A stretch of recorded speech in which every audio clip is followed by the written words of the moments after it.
New development site involving a Farmington mother convicted of murdering her 2 newborns and hiding their bodies in buckets of cement. Stacey DeBeer has served nearly 20 years in prison. And now, as Carly Miner tells us tonight, she has filed a motion to possibly clear her name. Carly, good evening.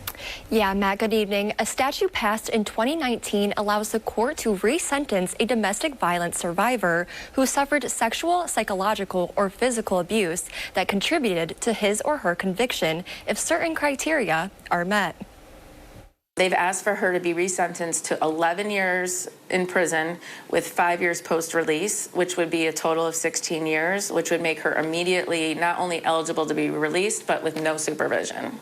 The story of Stacey DeBeer and her husband, Brian, still haunting many nearly 20 years later. Tuesday, DeBeer appeared in front of an Ontario County judge, filing a motion referencing a 2019 statute. The Domestic Violence Survivors Justice Act is legislation that passed not too long ago that allows people who were the victims of domestic violence an opportunity to petition the court to be resentenced. DeBeer was 30 years old and lived in Farmington at the time.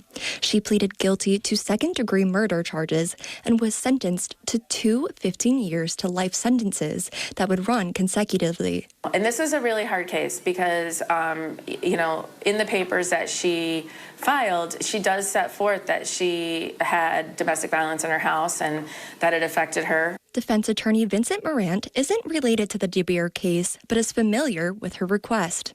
She's bringing up the domestic violence situation and facts that she survived, that they were basically the cause and effect of her committing a crime.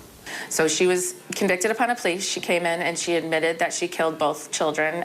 Both were murdered just after she gave birth.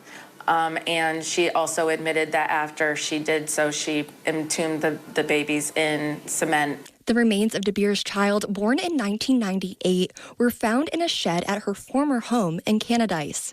The remains of the second child, born in 2003, were found in the basement of the couple's Farmington home in a bucket of concrete.